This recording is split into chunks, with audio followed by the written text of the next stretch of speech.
반갑습니다. 3월 29일 주일 큐티 스케치 시간입니다. 오늘 본문은 신명기 3장 1절로 11절까지의 말씀입니다. 오늘 본문이 이렇게 시작합니다. 우리가 돌이켜 바산으로 올라가매 바산 왕 옥이 그의 모든 백성을 거느리고 나와서 우리를 대적하여 에드레이에서 싸우고자 하는지라. 여호와께서 내게 이르시되 그를 두려워하지 말라. 내가 그와 그의 모든 백성과 그의 땅을 내 손에 넘겼으니 네가 헤스본에 거주하던 아모리 족속의 왕 시온에게 행한 것 같이 그에게도 행할 것이니라. 이제는 첫 번째 전쟁에서 승리를 한 이스라엘 백성들이 이제 두 번째 전쟁을 바로 맞이합니다. 첫 번째 이 성이었던 이 시온 왕이 다스렸던 이 지역이 아마도 오늘 본문에 나오는 바산 왕 옥과 아주 가까운 그런 어떤 연합의 공동체와 같은 그런 것이었던 것 같아요. 그래서 이미 패배하고 있다는 소식을 듣고 그들이 먼저 끌고 내려옵니다. 그래서 바산으로 올라갔는데 바산 왕 옥이 거느리고 나와서 우리를 대적했다고 말하죠. 그런데 하나님께서 모세와 그의 백성들에게 이렇게 말씀하십니다. 두려워하지 마라. 금방 승리했는데, 보통 이 전쟁에 승리한 사람들은 사기가 올라서 잘 두려움이 없을 거라고 생각하는데, 그럼에도 불구하고 하나님이 교만하지 마라, 너희들이 한번 이겼다고 까불면 안 돼, 나만 의지해, 이렇게 말하지 않고 두려워하지 말라 그러는 거예요. 알고 보니까 이들은요 정말 성벽이 높아요. 이들은 정말 견고하고요. 그들의 마을이 그랬다는 것을 오늘 본문이 이야기하고 있는데요. 4절이.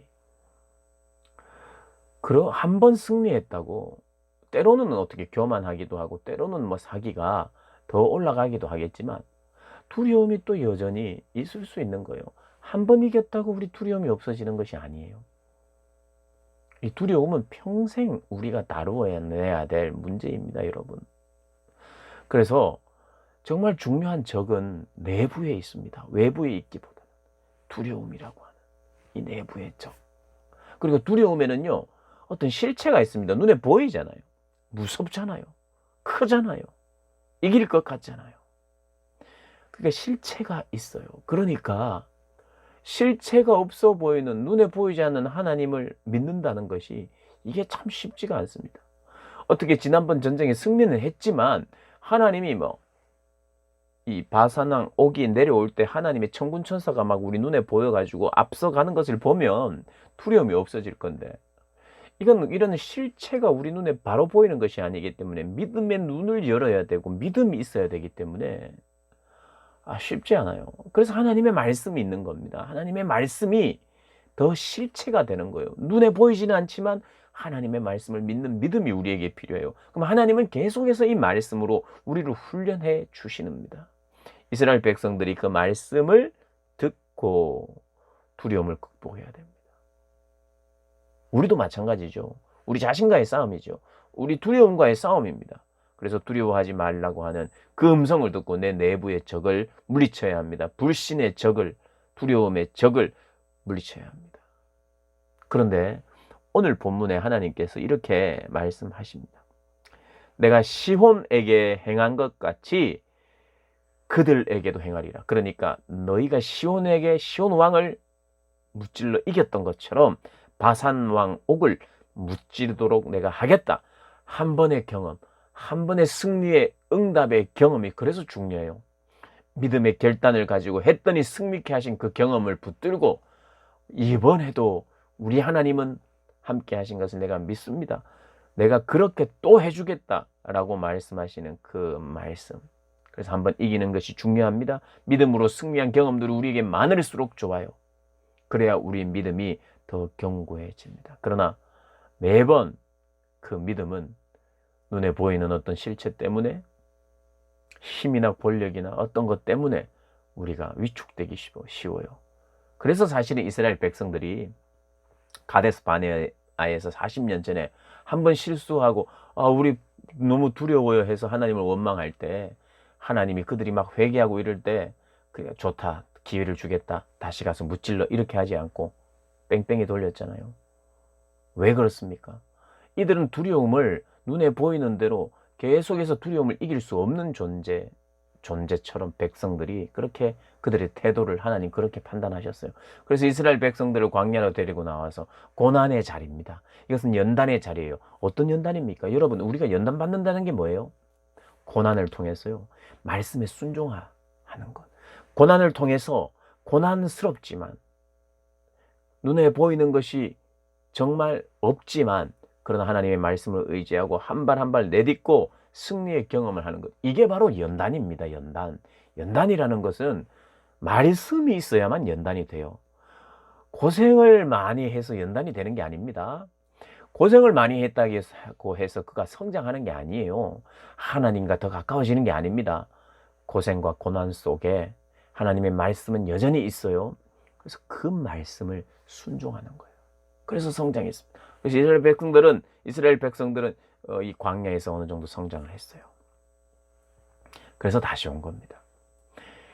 여러분, 그런데 이 세상은요, 그리고 이 이스라엘 백성들이 들어가야 할 땅의 사람들은요, 40년 전도 그렇고 지금도 그렇고 크고 장대합니다. 변하지 않았어요. 그리고 이스라엘 백성들은 작아요. 힘이 없어요. 변한 게 없다 이 말입니다. 변한 게 있다면 오직 하나님의 말씀에 순종하는 법, 이것만 배우고 있는 것입니다. 그리고 실전에 와서 더 강조하고 있는 것이에요. 여러분, 그렇습니다. 세상이 우리보다 약한 적은 한 번도 없었어요. 세상은요, 언제나 우리보다 강합니다, 여러분. 그래서 내가 세상보다 더 강해지려고 노력하시면 안 돼요. 절대로 내가 세상보다 강해질 수 없어요. 크리스찬도 힘을 키워야 된다. 예전 크리스찬들보다 더 강해지면 된다. 그것은 사단의 속임입니다. 절대로 세상보다 강해질 수 없어요. 덩치든 뭐든. 그러나 하나님이 강하시잖아요. 하나님이. 변화가 아무것도 없습니다. 적은 강했고 이스라엘 백성들은 뭐 40년 동안 군사 훈련하고 막 근육 붙이고 이랬던 게 아니에요. 그냥 거지처럼 40년을 돌았지만 거기에 하나님의 말씀이 있고 불순종도 많았지만 그 속에서 연단되고 성장한 거죠. 그래서 그 성장한 사람들이 와서 이제 무엇을 했느냐? 첫 번째 뭐 자기들은 물론 아무것도 안 했습니다. 믿음으로 전진한 거예요. 하나님이 싸워주셨죠. 또 하나님이 또 싸워주신대요. 싸워서 이기고 보니까 높은 성벽이 있었고 견고했고 그 마을이 그렇게 됐다는 거예요. 이들에게 더 또 믿음이 생겼겠죠. 그래서 기억하십시오. 예전처럼 견고할 것입니다. 그들은. 세상은 예전처럼 강할 것이에요. 거대할 것이에요. 그래서 두려움을 줄만 합니다. 그런데 우리는 어떻게 해야 됩니까? 하나님의 말씀. 하나님의 말씀. 내 주변은 항상 나보다 강할 걸 생각해야 됩니다. 우리가 막 키를 재고 세상과 견주어서 뭘 하려고 해서는 안 됩니다.